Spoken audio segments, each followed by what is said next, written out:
অচেনা মানুষের কে তোমার, কে আমার, জানে নাই কোন শহর।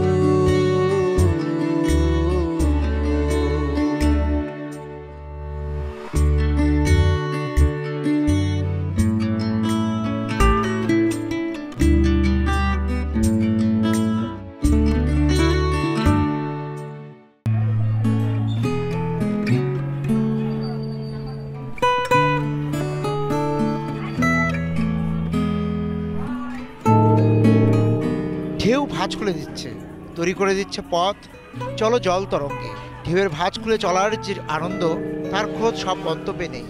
গন্তব্য যাদের চন্দ্রদ্বীপ, তারাই জানেন ষড়ঋতুর জলযাত্রার মনোরম।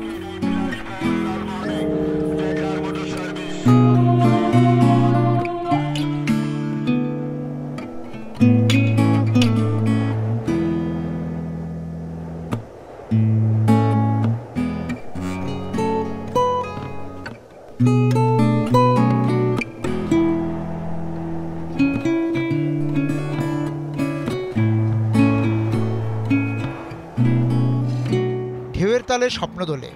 লঞ্চ যখন তীরে ভিড়ে, স্বপ্ন কি তখন নঙ্গর পেল? পায় তো নিশ্চয়ই, না হলে পর্তুগিজরা কেন এই চন্দ্রদ্বীপ বা আগাবাকের শহরে এসে তাঁবু ফেলবে?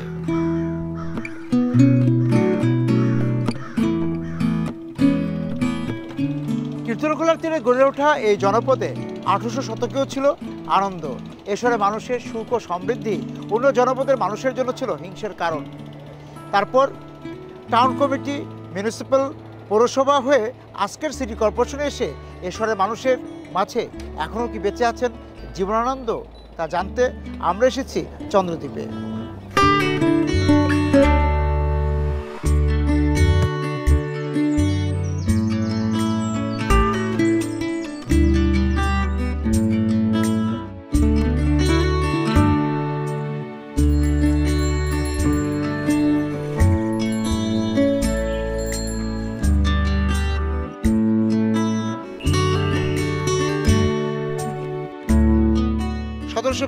সালে গঠিত হওয়া কালেক্টরেট বা জেলা শহরে এখন বিভাগ ও সিটি কর্পোরেশনের পালক। নগরের অলঙ্কারে সেজে উঠতে থাকা এই শহর এখনও ভালোবাসায় আগলে রেখেছে পর্তুগিজ জলছাপ।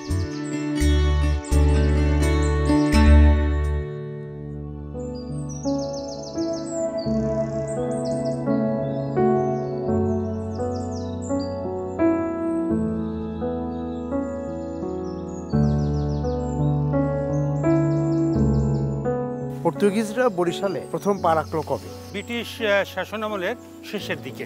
আচ্ছা, এই সময়টাই তারা এই জায়গাটাতে তাদের বসতি স্থাপন করে। তারা কেউ কেউ, যদিও তারা কুঠি স্থাপন করেনি বা রাজনীতির সঙ্গে সম্পৃক্ত হয় নাই, কিন্তু ব্যবসা বাণিজ্য এবং ধর্ম প্রচারের জন্য তারা এই জায়গাটাকে বেছে নিয়েছিল। তারপরে যে এই পর্তুগিজদের প্রভাব, পর্তুগিজরা আপনি বলছেন যে তারা কিছু জমিদারিও নিয়েছিল, নাগরিকদের বরিশালে থেকে যাওয়া এবং এই জনপদের মানুষের সঙ্গে মিশে যাওয়া, এই বিষয়ে যদি বলেন। আসলে তারা ঠিক এই জনপদের মানুষের সঙ্গে ওইভাবে মিশতে পারে নাই। কারণ প্রথম যে দলটা পর্তুগিজদের এখানে আসে, তারা শিবপুরে, এটা পলাশী যুদ্ধের পরে রাজবল্লভ এই বরিশালের জমিদারিটা লাভ করে। তো ওই সময়কালে ওই লোকাল প্রজারা তারা কর দিতে রাজি ছিল না দেখে ব্যান্ডেল থেকে কিছু পর্তুগিজদের আনা হয়। তারাই ছিল এই জায়গার প্রথম বসতি স্থাপন করে। তারা ওই জায়গায় গির্জা স্থাপন করে। পরবর্তীকালে আপনার চিরস্থায়ী বন্দোবস্ত যখন হয়, তখন সেই সুযোগে কিছু পর্তুগিজ জমিদাররা এখানে জমিদারি নেয়, যার নামে এই জায়গায় কিছু রাস্তাঘাট আছে, কিছু উল্লেখযোগ্য স্থাপনা আছে, রাস্তার নাম আছে। এগুলো বেশ কিছু জিনিস এখানে রয়ে গেছে, এইগুলোই তাদের চিহ্ন। এখানেও কিছু কবর আছে তাদের শেষ চিহ্ন হিসেবে। মানে তাদের প্রভাবটা তো বরিশালের মানুষের উপর পড়েছে। বরিশালের মানুষের যে সংস্কৃতি, কথাবার্তা, খাদ্যাভ্যাস সব কিছুতে তো পড়েছে। জি, সম্ভবত তারা একটু আইসোলেটেড লাইফে লিড করতো। রাজা প্রজার যে সম্পর্ক, জমিদার প্রজার সম্পর্ক, তারা প্লাস একটু ভিন্ন ধর্ম অবলম্বী হওয়ার কারণেও তারা ওভাবে তারা সম্পৃক্ত ছিল না। আমি আমার নিজের বাল্যকালে শেষ পর্তুগিজকে দেখেছি এখানে, ডি সিলভা। তাকে আমি কখনো কোনো লোকের সঙ্গে মিশতে দেখিনি। তার বসতবাড়িতে এখনও বরিশালের একটা প্রদর্শনযোগ্য স্থাপনা। এইভাবে তারা ছিল, তারা তাদের মতোই ছিল। একমাত্র আমার জানা মতে বরিশালের যারা ব্রিটিশ ছিল তাদের মধ্যে ব্রাউন, যার নামে এই পাড়াটা আছে ব্রাউন কম্পাউন্ড, উনি ছিলেন এই জায়গার সিটি ক্লাব, তখন তো পৌরসভা, তার একজন স্থপতি। বরিশাল তার অনেক কন্ট্রিবিউশন আছে, বরিশাল ক্লাবের জায়গাটাও তার। সে একজন ব্যতিক্রম বলা যেতে পারে। কি ধরনের ব্যবসার সাথে জড়িত ছিল? তারা মহিলা ছিল জমিদারি, ধান চালের ব্যবসা করতো। সেখানে বেশ কয়েকটা পেরেরা, লুকাস, ডি সিলভা, এরা ছিল সব স্থানীয় জমিদার। তারপর তাদের চলে যাওয়া, ধীরে ধীরে তো তারা আবার ছেড়ে চলে গিয়েছে। পলাশী যুদ্ধের পর যখন ব্রিটিশরা এই জায়গায় চলে যায়, বিদেশি হিসেবে জায়গায় তাদের থাকার অবস্থাটাও একটু নড়বড়ে হয়ে যায় একে একে, প্লাস তাদের পরিবারও খুব সংকুচিত হয়ে যায়, যার ফলে আস্তে আস্তে আস্তে তারা বিলীন হয়ে যায়।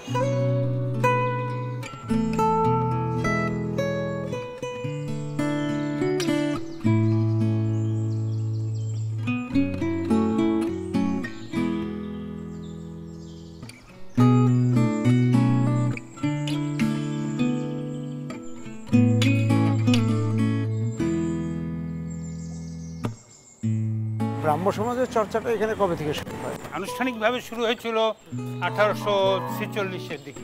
আচ্ছা, এর আগে অবশ্য ধরেন লাখুটিয়ার জমিদার বাড়িতে জমিদার সাহেব যে রাজচন্দ্র রায়ের যে ছেলে রাখাল চন্দ্র রায়, উনি তার বিরুদ্ধে প্রতিষ্ঠা করছিলেন। কিন্তু যখন চণ্ডীচরণ এগিয়ে জায়গাটা দান করেন, তারপর থেকে আনুষ্ঠানিকভাবে এখানে শুরু হয়েছিল। এবং এখানে খুব একটা উল্লেখযোগ্য ব্যাপার রয়েছে যে বাংলাদেশের শুদ্ধতম কবি, রূপসী বাংলার কবি জীবনানন্দ দাশ, তার যে সাহিত্য চর্চা এই ব্রাহ্ম সমাজের প্রকাশিত ব্রহ্মবাদী পরিত্যাগ থেকেই প্রথম শুরু হয়েছিল। এটা বাংলা সাহিত্যের জন্য একটা উল্লেখযোগ্য ঘটনা বলে আমি মনে করি। এবং এই ব্রাহ্ম সমাজের যে চর্চাটা কতদিন পর্যন্ত সজীব ছিল? এইটা ছিল রাখালচন্দ্র রায়রা শেষ হওয়ার পর পর্যন্ত ছিল, কারণ রাখালচন্দ্র রায়কে নানা রকম সামাজিক চাপ তাকে সহ্য করতে হয়েছিল, যে কারণে যে খুব লম্বা সময় ছিল তা না, পরবর্তী সময় কিছু প্রচারক আসলো, মনোরমা নামে জনক মহিলাকে প্রচারকের দায়িত্ব দেওয়া হয়েছিল। আসলে এই ধরনের জিনিসগুলো পারিপার্শ্বিকতার কারণে ক্রমশ এখন এই চর্চাটা নাই বললেই আমরা ধারণা করছি।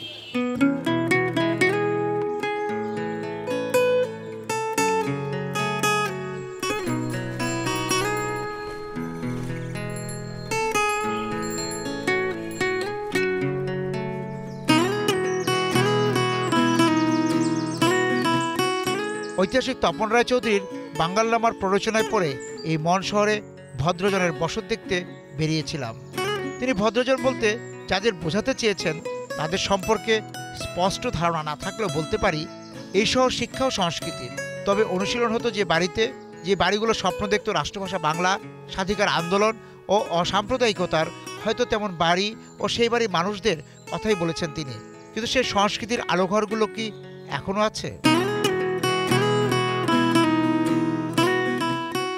আমরা যদি ওইভাবে বলি যে এখানে একটা ভদ্রজনের বসবাসের জায়গা তৈরি হয়েছিল, মধ্যবিত্তর এক ধরনের উত্থান হলো, হ্যাঁ, মানে জমিদার শ্রেণীর পর একটা মধ্যবিত্ত শ্রেণীর বিকাশ লাভ করলো, সেই জায়গা থেকে যে বিকাশমান যে অবস্থাটা ছিল সেটা এখন কোন পর্যায়ে পর্যন্ত এসে পৌঁছেছে?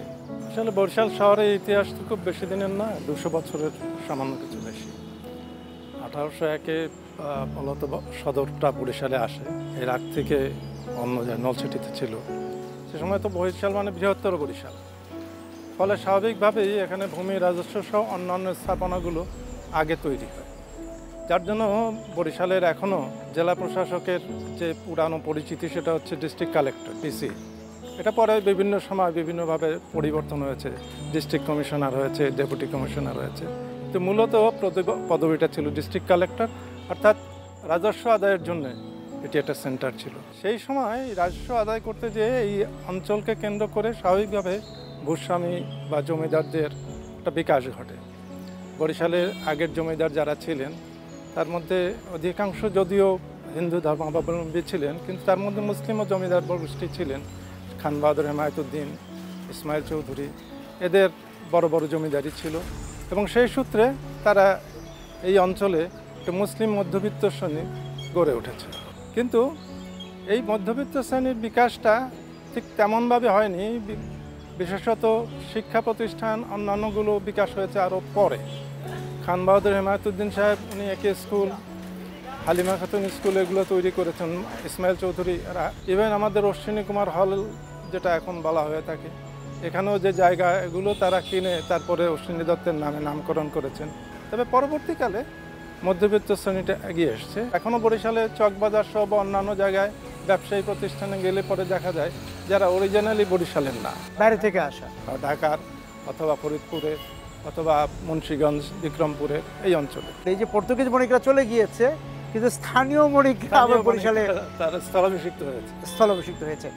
আর এমনিতে এই যে বরিশাল তো অনেক পুরনো মানে টাউন কমিটি, পৌরসভা, মিউনিসিপ্যালিটি এবং সিটি কর্পোরেশন। জনমানুষের যে দুর্ভোগ, জনমানুষের যে নাগরিক যে সুযোগ সুবিধা, নাগরিক স্বাদ, হ্যাঁ নাগরিকত্বের যে স্বাদ, সেটা কেমন? বরিশালে অ্যাকচুয়ালি এখনও এটাকে নগর বলা যায় না, যদিও এটা বিভাগীয় সদর, কিন্তু অ্যাকচুয়ালি নগরায়ন বা নগর বলতে আমরা যা বুঝি সেই কনসেপ্টটা সেইভাবে ধরলে এখনো বরিশালের যদিও বহুতল ভবন হচ্ছে। হ্যাঁ, এক দশক আগেও দেখি যে পুরনো স্থাপনাগুলো ছিল, সেই স্থাপনাগুলো কিন্তু আস্তে আস্তে সরে যাচ্ছে। এটি দুঃখজনক ব্যাপার যে বরিশালে প্রাচীন রক্ষার ব্যাপারে, প্রাচীন নিদর্শন রক্ষার ব্যাপারে তেমন কোনো প্রয়াস, সংঘবদ্ধ প্রয়াস হয়নি।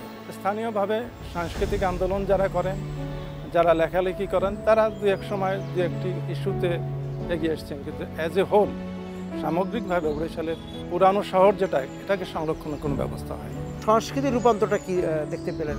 বরিশালের প্রথম, যদি আমরা বাংলা সাহিত্যে প্রথম যে চর্যাপদের উত্থান থেকে বরিশাল মৎস্যনাথ, বরিশালের লোক, আগলঝাড়া অঞ্চলের লোক, বিজয়গুপ্ত মনসা মঙ্গলের কবি, উনি এখানের লোক। তারপরে মুকুন্দ দাস, উনি বরিশালের লোক। জীবনানন্দ দাস বরিশালের। কিন্তু এদের সংরক্ষণ, এদের স্মৃতি সংরক্ষণ, এদেরকে স্মরণ করা, এদেরকে চর্চা করা এখনও কোনো স্থায়ীভাবে প্রয়াস গড়ে ওঠে। মানুষের কি কোনো রূপান্তর ঘটলো? মানুষের মন, মানসিকতা, আচরণ? মানুষের রূপান্তর এটা হয়েছে যে মানুষ নাগরিক হওয়ার চেষ্টা করছে, নাগরিক হতে পারেনি, নাগরিক হওয়ার চেষ্টা করছে। রাজনৈতিক তো একটা অবস্থান ছিল বরিশালে, আন্দোলন সংগ্রামে, সেই জায়গাটা থেকেও তো বরিশালটা ঐতিহ্য ছিল। ঐতিহ্যর দিক থেকে তো একটা গৌরবময় ঐতিহ্য ছিল। যেমন ব্রিটিশ আন্দোলনের সময় অনুশীলন সমিতি, অশ্বিনী দত্ত একসময় সারা দেশের যে নিখিল কংগ্রেস ছিল তার পূর্ববঙ্গীয় সভাপতি ছিলেন। মুক্তিযুদ্ধের ইতিহাসে বরিশাল একটা বড় ভূমিকা ছিল। ৯ নম্বর সেক্টর, আমরা এখানে যেখানে কথা বলছি, এখানে ৯ নম্বর সেক্টরের মূলত প্রশিক্ষণ কেন্দ্র ছিল প্রথম। এখানে মেজর জলিল সাহেব এখানে প্রশিক্ষণের ব্যবস্থা করেছিলেন।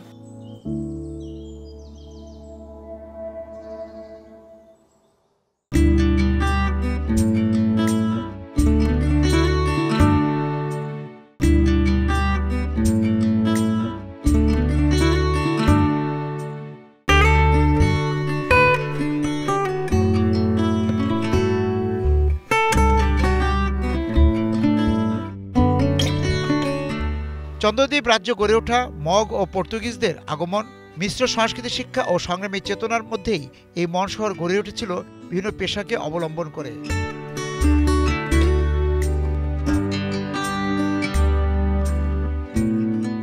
শিল্প বাণিজ্যের বিকাশে সেই পেশার মানুষদের সংলাপ যেন আজও ইথারে ভাসে।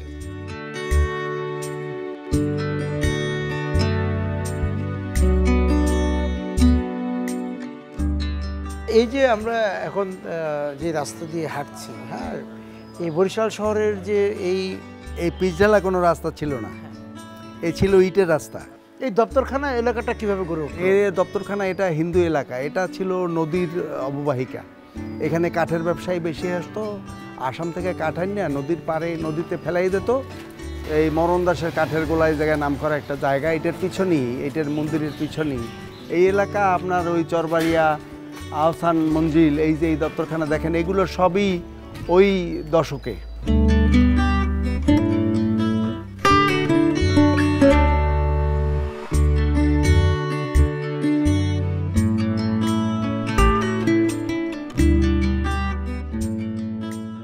দপ্তরখানার নামটা কিভাবে হলো এই জায়গা? দপ্তরখানা নামটা, এটা হিন্দু এলাকা ছিল, এটা রাস্তাটা ছিল ইটের রাস্তা। আর রাস্তা তো ছিল না, এটা চড়া ভূমি। ওই পাশে নদী ছিল, বড় নদী, নদীর চড়া ভূমি এটা। এইখানে বড় বড় কাঠের গুঁড়ি আসাম থেকে আসতো, ফ্ল্যাটের মধ্যে উপরে আসতো, ওরা খোঁচা দিয়ে ফেলাই দিত। পরবর্তী পর্যায়ে এটা নদী থেকে ভাসাইয়া নিয়ে আসতো। এই জায়গায় দোয়ানার একটা কাছারি ছিল, জমিদারের কাছারি ছিল, হিন্দু জমিদার ছিল ওরা, দুয়ানার কাছারি বলতো, সেটা নাই এখন ভাঙিয়ে ফেলাইছে। দুয়ানার কাছারি থেকেই দপ্তর কথাটা আসছে, দপ্তর ওখানে স্থাপন করা হয়েছে। এগুলো সব নদীর মধ্যে এই স্থাপনা, এইটা একমাত্র পুরানো দালান আছে এই এলাকার মধ্যে, এখন দোতলা তিনতলা করা হয়েছে। পরবর্তী এটাও হিন্দুদেরই ছিল। আর এমনিতে পুরনো যে মহল্লা কোনটা, সবচেয়ে পুরনো মহল্লাগুলো কোনগুলো? একজন ব্রিটিশ জমিদার উইলিয়াম পেরিরার নাম অনুসারে পেরারা রোড, ব্রিটিশের জমিদার লুকাসের জন্য লুকাস কম্পাউন্ড, ব্রাউনের জন্য ব্রাউন কম্পাউন্ড, তারপরে এলেন বাড়ির জন্য এলেন বাড়ি কম্পাউন্ড। এক একটা কম্পাউন্ড এখন বিলীন হয়ে গেছে। ব্রাউন কম্পাউন্ড, ব্রাউনের বাড়ির মধ্যে এখন বীরুত্তম শাহজাহান ওমরের বাড়ি। তারপরে আমরা আছি পেরিরা রোডে, উইলিয়াম পেরিরার যে জায়গাটা অরিজিনাল যে বাসাটা সেটা দিয়ে গেছে তার পিওনেরে। আর এমনিতে ওই যে মানে এই যে ধানের আড়ত ছিল, লবণের বড় ব্যবসায়ী ছিল এখানে লবণের, তা অনেক আগের কথা, আমরা পাইনি, আমাদের আগের যুগে ছিল লবণ। আপনাদের যুগে এসে কী কী পেশার মানুষকে পেলেন? আমরা পাইলাম মূলত কাঠের ব্যবসায়ীদেরই বেশি পাইলাম। কাঠের ব্যবসায়ী, মিস্ত্রি, যেমন নজিরপুর উপজেলা একটা এলাকা আছে, পুরো এলাকাটা সবাই মিস্ত্রি ছিল, কাঠ মিস্ত্রি। এখন ওই এলাকায় কাঠ মিস্ত্রি বলতে কেউ নাই, সব আস্তে আস্তে মাইগ্রেট করে কলকাতায় চলে গেছে, কলকাতা মানে ওয়েস্ট বেঙ্গলে চলে গেছে।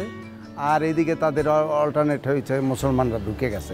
তাই তখনকার সময়ের যে মানুষ এবং এখনকার সময়ের মানুষ, এইটা আপনি আকাশ পাতাল। তখনকার মানুষের মধ্যে একটা প্রাণ ছিল, একজন আরেকজনের জন্য উজাড় করিয়া নিজেরে ঢালিয়ে দিত, নিজেরে বিলীন করে দিত। এখন আর সেইটা নাই। এই এখনকার বরিশাল শহরকে শহর আপনার কেমন মনে হয়, কেমন লাগে? না, এটা ভালো লাগে না। এটা শহরের মতোই মনে হয়, ইট পাথরের একটা শহর। এটা আগে প্রাণ ছিল, কিন্তু মানুষেরা প্রাণ পায় না। এই শহরের মানুষ কি আসলে শহরে হতে পেরেছে? না, শহরে হইতে পারে না। এখন যা আছে এটা আমার মনে হয় কি জানেন, এটা মধ্যবর্তী ব্যবস্থা। এটা পুরো শহরিয়াও হয় না, গ্রাম্যও হয় না। অচেনা মানুষের বহর, কে তোমার, কে আমার, জানে নাই কোন শহর,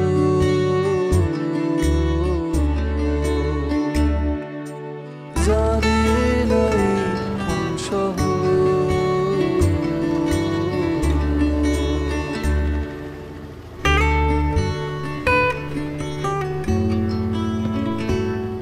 শহরকে জড়িয়ে রাখা নদী, শহরের ভেতরকার জলাশয় নগরের গ্রাসে তুলে দেওয়া হচ্ছে। আছে প্রতিবাদ, নগরের মানুষের আছে আপত্তি, কিন্তু কেই বা পরোয়া করে তাকে।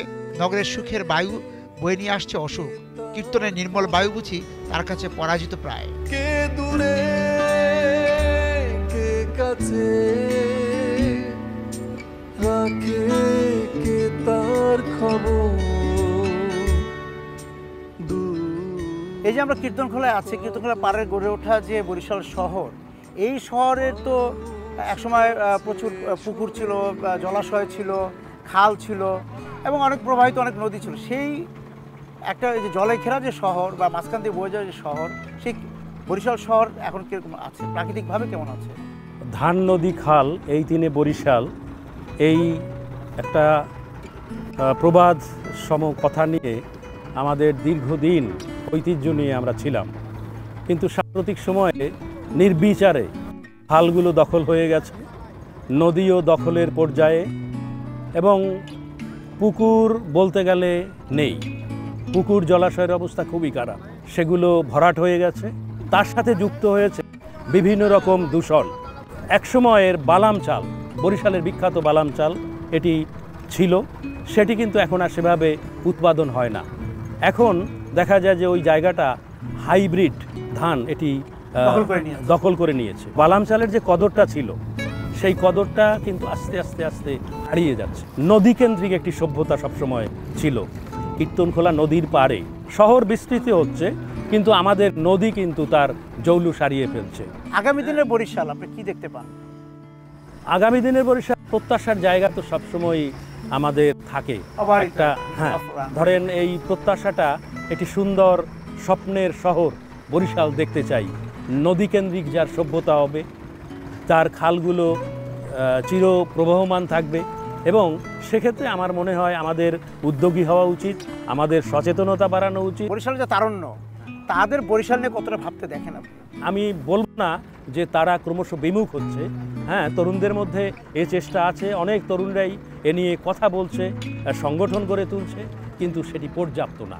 এই বরিশালে তো অনেক আমাদের স্বাধিকার আন্দোলনের ইতিহাস আছে, নানা রকম আন্দোলন। সেই জায়গা থেকে এই শহর রক্ষার জন্য শহরকে ভালোবাসার যে এক ধরনের বলিষ্ঠতা, সেটা কি আপনি কতটা দেখতে পান? তরুণ প্রজন্মকে যেভাবে এগিয়ে আসার, তরুণ প্রজন্ম যেভাবে এগিয়ে আসছে না, আর ক্রমশ মানুষ এই জায়গা থেকে সরে যাচ্ছে, সবাই একটা গা বাঁচানোর মধ্যে আছে। বরিশালের এই যে বাসিন্দা আছে, নাগরিক আছে, বরিশালের যে জনমানুষ, তারা কি আসলে আনন্দেই আছে? মানে এই যে আমরা সবসময় বলি যে জীবন আনন্দ, বরিশালের মানুষের জীবনে আসলে কতটা আনন্দ আছে? নদী মানুষের মনকে বিশাল করে, কিন্তু আমরা লক্ষ্য করছি যে এগুলো যেমন ধীরে ধীরে আস্তে আস্তে নিস্তেজ হয়ে আসছে, মানুষের মনোবিনায়ও অনেকাংশেই সুরঝঙ্কার তুলতে পারছে না।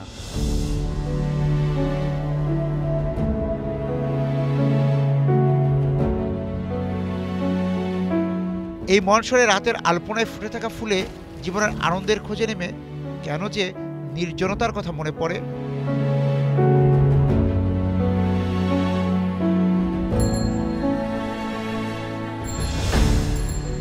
এশর জীবনানন্দের শহর বলেই সুখে মুখিয়ে থাকা কোলাহল মুখর দিবসেও ব্রজমোহন কলেজের দেয়ালে, পুরাতন করিডোরে, ক্লাসরুমের জানালা থেকে ফিরি বগুড়া রোডেই। ধানসিঁড়ির কাছে জিজ্ঞাসা, জীবনানন্দের শব্দের বুননে বরিশাল প্রস্ফুটিত কতটা।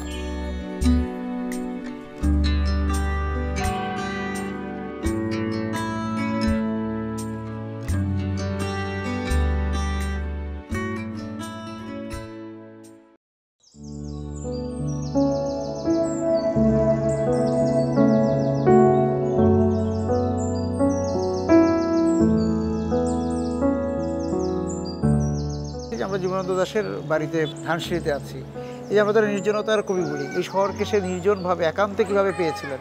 এতটাই উপভোগ করেছিলেন যে যখন সে কলকাতায় বসবাস করতেন তখন সুরজিৎ দাশগুপ্তকে খুব আক্ষেপ করে বলেছিলেন যে ভালো থাকা মানেই বরিশালে থাকা, আর এই বরিশালের জল, হাওয়া, প্রকৃতি নিয়েই তো তার কবিতা।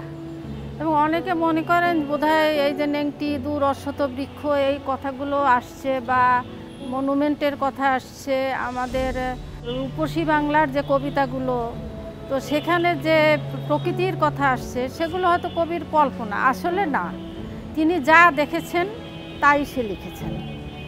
তখনকার প্রেক্ষাপট আর এখনকার প্রেক্ষাপট তো এক না। তখনকার বরিশাল আর এখনকার বরিশাল তো এক না। হ্যাঁ, তখন বরিশালে প্রচুর জল ছিল, এমনকি এই যে বগুড়া রোড, এখানে একটা বিশাল খাল ছিল। আর সে যে বাড়িতে বাস করতেন সেখানে আনারসের ক্ষেত ছিল, তারপরে সটি গাছ ছিল, আর বিকেলবেলা বাচ্চারা খেলাধুলা করত, অশোকানন্দ খেলাধুলা করত। তখন সে বসে বসে উপভোগ করতেন এই শহর। সে একটু অন্তর্মুখী ছিলেন, তো খুব হয়তো একাত্ম হতে পারতেন না, কিন্তু সে উপভোগ করতেন। এবং দেখা যায় যে তখন কিন্তু একটি কবিতা, বিখ্যাত কবিতা বিড়াল, ওই কবিতাটা সম্পর্কে সুচরিতা দাস বলেছেন যে দাদা এরকম ছায়ায় বসে আছেন, একটা বিড়াল থাবা মারছিল, সেটা দেখেই সে বিখ্যাত কবিতাটা বিড়াল কবিতা হয়ে গেছে। এরকম যা কিছুই সে লিখেছেন এই প্রকৃতি সংলগ্ন এই জল হাওয়ার বরিশাল থেকেই লিখেছেন। কিন্তু আমার কাছে একটা প্রশ্ন, যে উনি থাকতেন কীর্তনখোলার পারে, কোনো কবিতা, কোনো উপন্যাসে কীর্তনখোলা নেই। কেউ যাহা জানে নাই কোনো এক বাণী আমি বহে আনি, তো সে ব্যতিক্রম কিছু করবেন, তো সে মনে করলেন কীর্তনখোলার চেয়ে আমি ধানসিঁড়ি শব্দটা ব্যবহার করি। জীবনানন্দ দাশের কবিতা, উপন্যাস, এগুলো তো মানে গদ্যতে তখনকার এই বরিশালের মানুষ কতটা এসেছে? মানুষের চেয়ে প্রকৃতি বেশি আসছে। জীবনযাপনের কথা যদি বলি সেটা ছোট গল্পে আসছে, উপন্যাস তার আত্মজৈবনিক বেশিরভাগই। তো নিজের কথা লিখতে গিয়ে যা কিছু লিখছেন তা তো একটু তো বরিশালের কথা থাকবেই, কিন্তু কবিতায় সেইভাবে আসে নাই। তারপরও আমি বলবো মিথগুলো আসছে, আমাদের যে সেই বিজয়গুপ্ত থেকে এই পর্যন্ত যত মিথ আছে সেগুলোকে কিন্তু সে পুনর্নির্মাণ করেছেন। বেহুলাকে নতুনভাবে দেখি কিন্তু তার কবিতায়। ওনার মা সম্পর্কে যদি বলেন, কুসুম কুমারী দাস অসাধারণ মানুষ। কুসুম কুমারী সম্পর্কে জীবনানন্দের আক্ষেপ ছিল যে যখন সে পরিণত ছিলেন সেই সময় সে লেখাটা ছেড়ে দিয়েছেন। ওই ব্রহ্মবাদী পত্রিকার প্রয়োজনে সে লিখেছেন। তার একটা বিশেষ ক্ষমতা ছিল, সে তাৎক্ষণিকভাবে সেই লেখাটা লিখেছেন। এবং আমরা তো এখন পর্যন্ত বলতে পারি যে আদর্শ শেলের উপরে এরকম অসাধারণ কবিতা হয় না। কুসুম কুমারীর আরও একটা বিষয় আছে যে ওনার ডায়েরি পড়লে তখনকার বরিশাল সম্পর্কে জানা যায়, রাজনীতি সম্পর্কে জানা যায়। এবং তিনি যেমন ছেলে চেয়েছিলেন সেই ছেলেই কিন্তু জীবনানন্দ।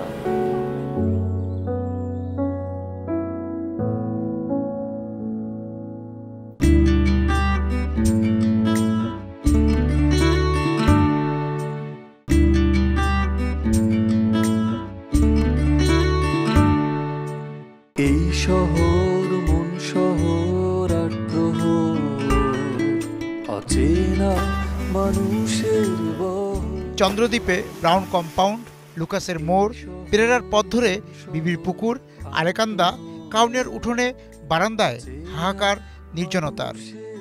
মন শহরের বাসিন্দাদের বিজন ঘরে প্রতিধ্বনিত হয় কত হারানোর, কত চলে যাওয়ার সুর। কে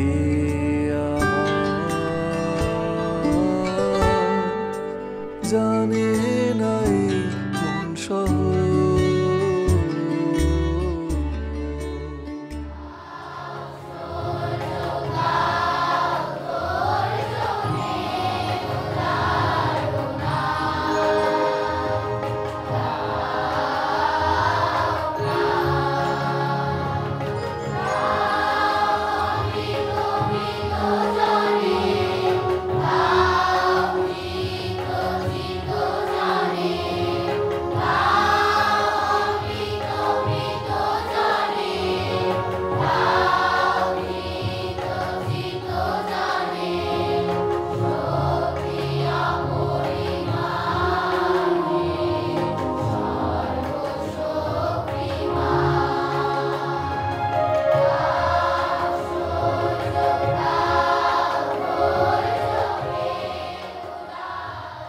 বরিশালের তো একটা সাংস্কৃতিক ঐতিহ্য আছে, একটা অনুশীলন ছিল। এখন সেই জায়গাটা কোন অবস্থানে আছে? যে বরিশালে একসময় গান, নাচ, আবৃত্তি, নাটক একটা অপার সম্ভাবনার জায়গা ছিল। এবং যদি আপনি এই সময়টায় পাড়া মহল্লায় হাঁটতেন তাহলে কিন্তু হারমোনিয়ামের সুর কানে আসতো। এখন কিন্তু সেটা নেই। এখন যেটা আছে সেটা হচ্ছে অনেকটা বৈঠকখানার চর্চাটা। এবং এর জন্য আমাদের যেটা মনে হয়, যেটা আপনিও বলেছেন, শিল্পকলা একাডেমি ভিত্তিক, অর্থাৎ এরা একটা পোশাকি কায়দায় এটা নাচ করা, আবৃত্তি করে এবং একটু বাহাবা নেওয়ার জন্য।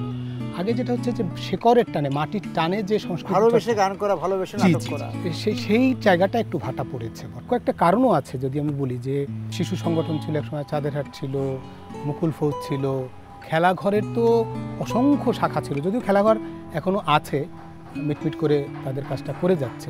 যে এই সংগঠনগুলোর যে প্যাট্রোনাইজ করা, পৃষ্ঠপোষকতা দেয়, সেখানে কিন্তু ঘাটতি আছে। এই জায়গাগুলোতে শিশুরা যদি বিকশিত হতে না পারে, শিশুরা যদি এই চর্চার সঙ্গে যুক্ত না হয়, এবং সেক্ষেত্রে আমি মনে করি যে আমাদের অভিভাবক যারা আছে তাদেরও দায়িত্ব রয়েছে। এবং আরেকটা বিষয় হচ্ছে যে এখনকার যে শিক্ষা কারিকুলাম, সেখানে একটা কিন্তু বড় রকমের বোঝা এই শিশুদের উপর পড়েছে, যার জন্য সহশিক্ষা কার্যক্রমের দিকে আসতে চাইলেও আসতে পারছে না। আমাদের যে সেই হারিয়ে যাওয়া ঐতিহ্য, ভাটিয়ালি, জারি, শাড়ি, এই গানগুলোও কিন্তু বরিশাল একসময় সমৃদ্ধ ছিল, আপনিও বললেন, সেই জায়গাটা কিন্তু আবার ভাটি পড়েছে। বরিশাল যেহেতু এটা জীবনানন্দ দাশের শহর, এখানে জীবনানন্দ দাশ নিভৃতে কবিতা লিখে গেছেন। এবং সেই সময় তো আসলে ঐতিহ্যগত দিক থেকেই আমরা যদি সুফিয়া কামালের কথা ধরি, কবি কামিনী রায়ের কথা বলি, মুকুন্দ দাসের কথা বলি, সেই শহর তো বরিশাল। সেই শহরে এখন ওই কবিতা পাঠের আসন নাই, গানের আসন নাই, নাটক আছে। তরুণদের ব্যস্ততা কিসে? তরুণরা যদি আপনি বলেন যে তরুণরা ব্যস্ত হচ্ছে মুঠোফোনে। এক জায়গায় দেখবেন যে গোল হয়ে সবাই বসে আছে, কারোর সঙ্গে কেউ কথা বলছে না, যে যার মতো দেখে চলেছে। যে শহরে সংস্কৃতি নাই, যে শহরে নাটক নেয়, যে শহরে আবৃত্তি চর্চা হয় না, সেই শহরটা তো একটা মুখ থুবড়ে পড়ার মতো অবস্থা হয়। এই বরিশাল শহরে অন্তত 5টা যাত্রার দল ছিল। এখন আপনি যদি পান ওরকম পোশাকি একটা যাত্রার দল নিয়ে শিল্পকলায় জেলা প্রশাসক যাত্রা করেন, এটা তো যাত্রা না, মানে জাদুঘরের রাইট, সেই জায়গাটা চলে গেছে। ওই জায়গাটা ফিরিয়ে আনতে হলে আমাদের যেমন বাউলাঙ্গের বা আপনি বলছেন ভাটিয়ালি গান তো আমাদের এই অঞ্চলে বা ভাটির সঙ্গে নৌকা নদী এর সঙ্গে তো একটা সম্মিলন ছিল। তবে আমি মনে করি যে এই জায়গাগুলোতে পৃষ্ঠপোষকতা দরকার, অন্যদিকে রাজনৈতিকভাবে এই জায়গাগুলোতে অ্যাড্রেস করা দরকার। তারপরও বরিশালের কাহন অনুকাহনের বুনন রয়ে যাচ্ছে ভালোবাসার ভাঁজে সূচে।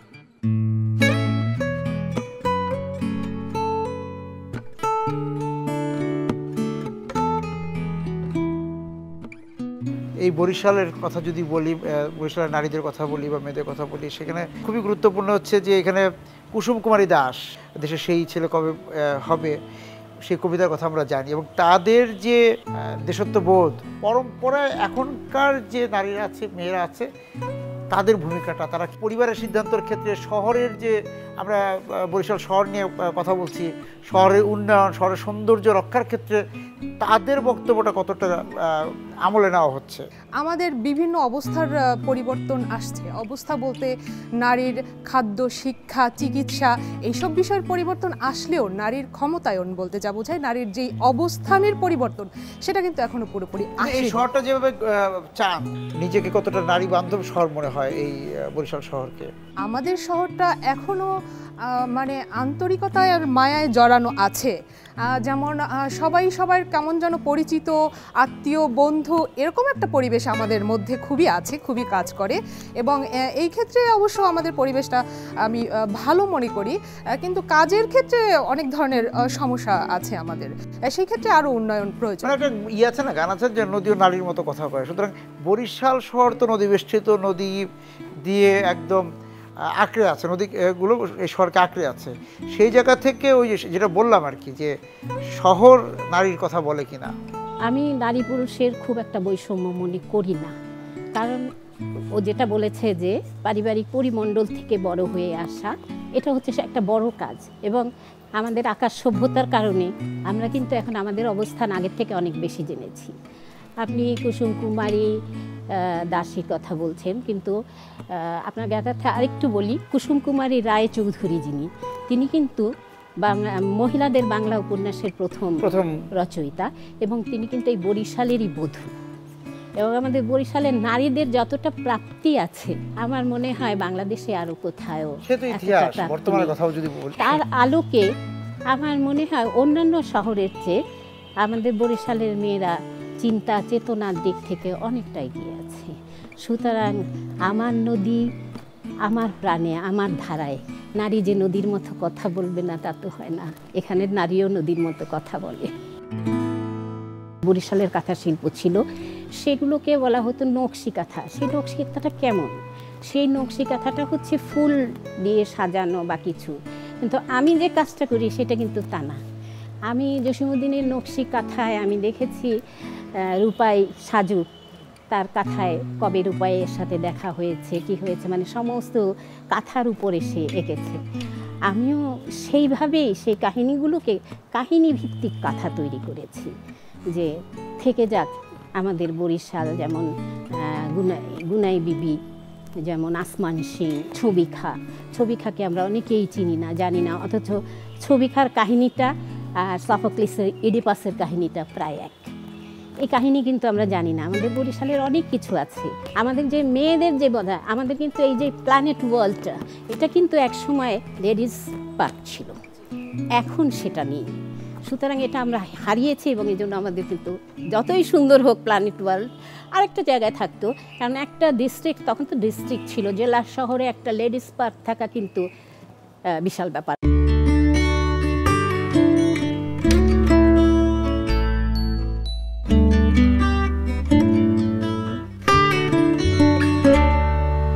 এই শহর মন শহর আগ্রহ অচেনা মানুষের বহর।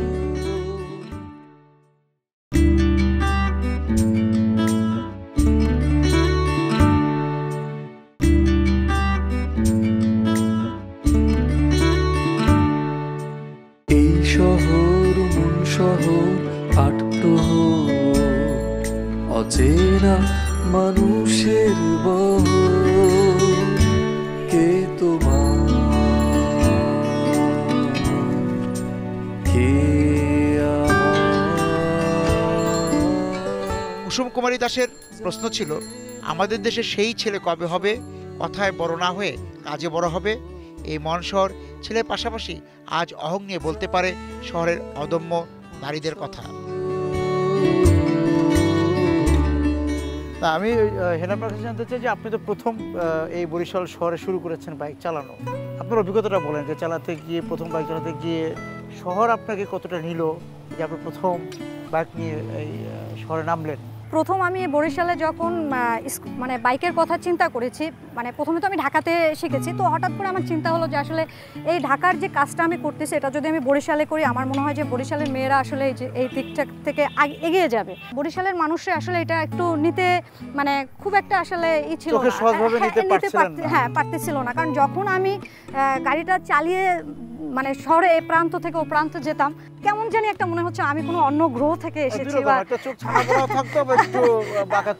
রাইট। তো তারপরও আমি এটাকে চ্যালেঞ্জিং হিসাবে নিলাম যে না, আমাকে এই পথে আমাকে এগিয়ে যেতেই হবে।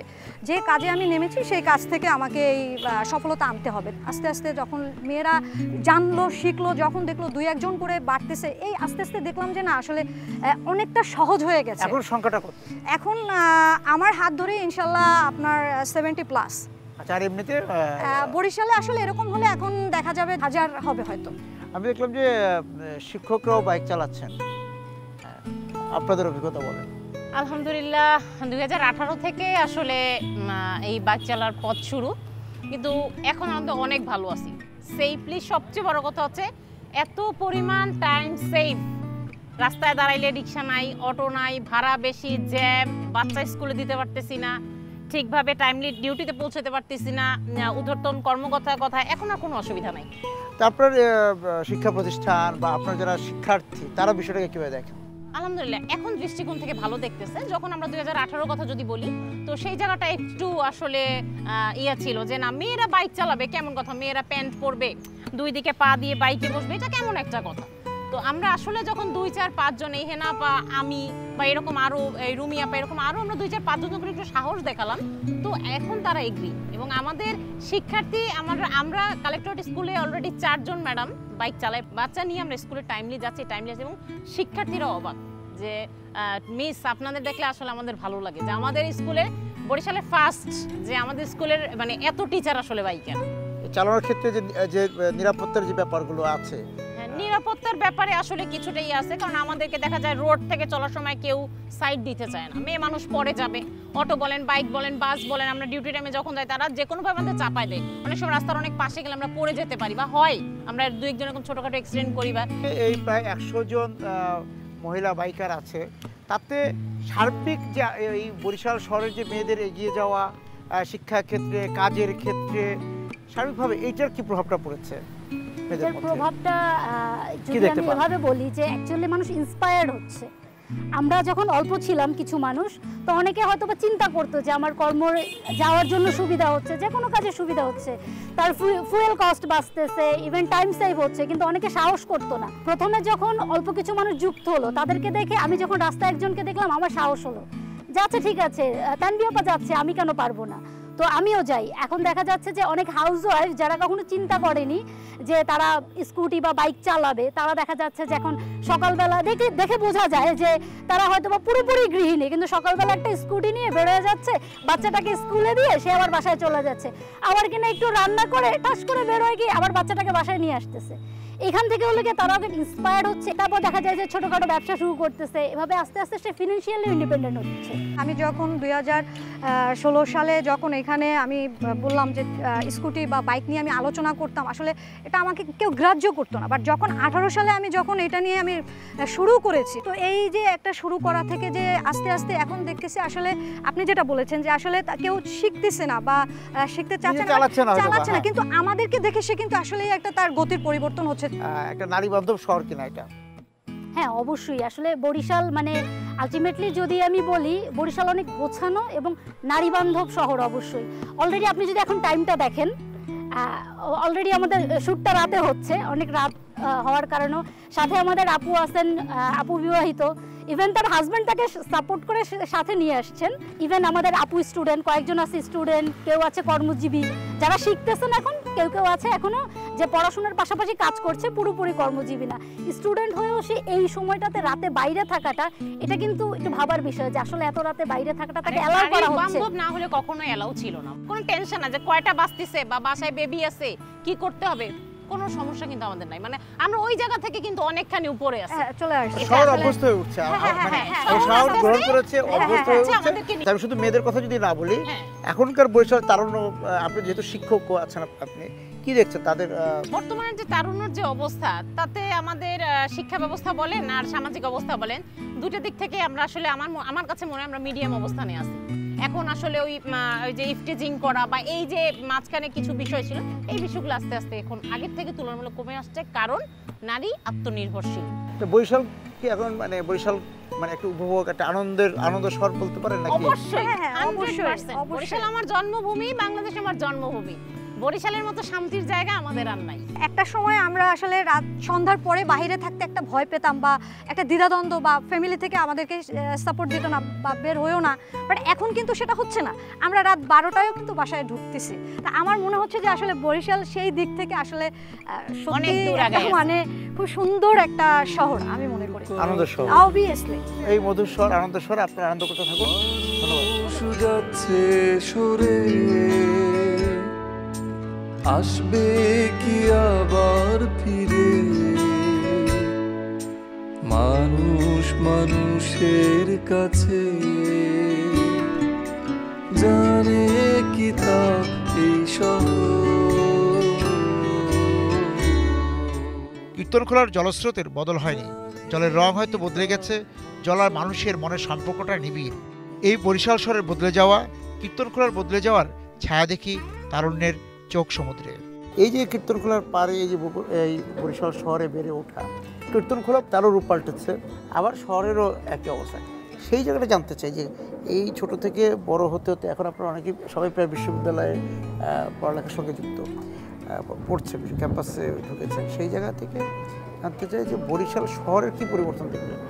শহরটা কি যেভাবে মানে আপন মনে হতো, যেরকম এই যে মন খোলা, হৃদয় খোলা, হ্যাঁ মনে হতো কীর্তনখোলা পাড়ার শহরকে, এখন কি সেরকম আছে?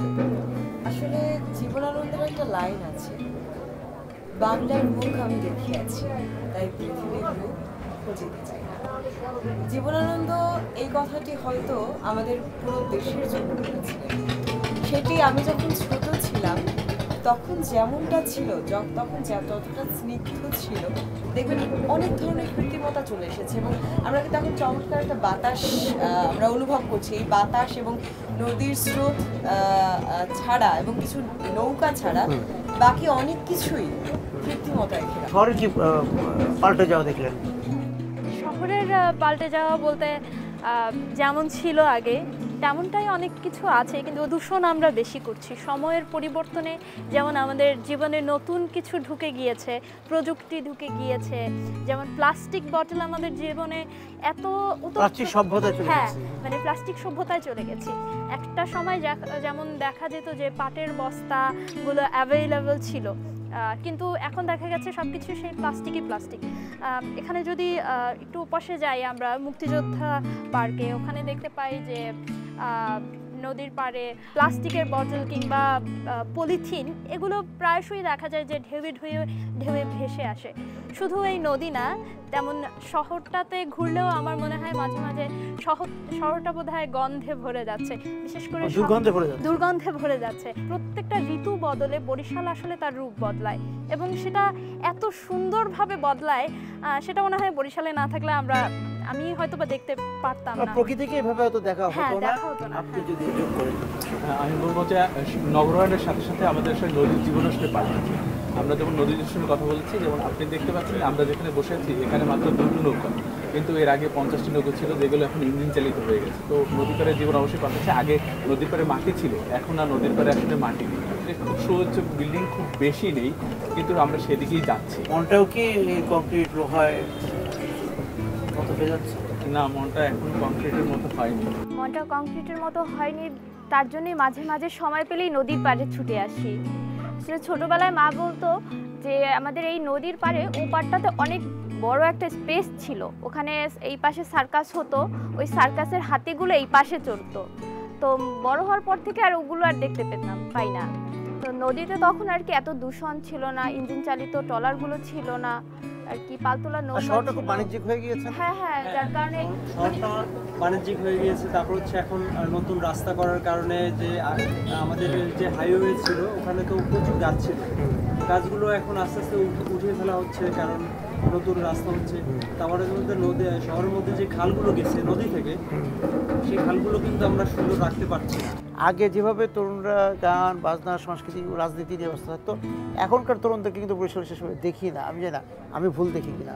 না, আমি আমার দিক থেকে যদি বলি, আসলে বিকেলবেলা খেলার জন্য একদম মানে খুব উদ্গ্রীব হয়ে যেতাম যে কখন এখন মাঠ তো নেই, প্লাস বাসায় বসে বসে দেখা যায় যে ফোন ঘাটছি, ইউটিউব ঘাটছি যে এরপরে কি আসলো। এবং ইউটিউব হচ্ছে এমন একটা জিনিস বা ফেসবুক এমন একটা জিনিস আমাদেরকে আকৃষ্ট করে রাখছে। আচ্ছা, তরুণরা কি এই বরিশাল ছেড়ে চলে যাচ্ছে তার জীবিকার সন্ধানে, তার রোজগারের জন্য বরিশাল ছেড়ে চলে যাচ্ছে লেখাপড়া শেষ করে? অনেকেই চলে যাচ্ছে, দেখা যাচ্ছে যে আমরা পড়াশোনার জন্য বেশিরভাগ আমরা কিন্তু ঢাকার দিকে আর ফিরছি না। ওখান থেকে আমরা জবের জন্য আরেকটু দূরে যেতে আমরা অনেকটা দূরে, বরিশাল থেকে আমরা অনেকটা দূরে চলে যাচ্ছি ধীরে ধীরে। কীর্তনখোলার নিয়ে আমি দেখছিলাম যে আপনারা একটা গান তৈরি করেছেন, আমি গানটা একটু শুনতে চাই। কীর্তনখোলা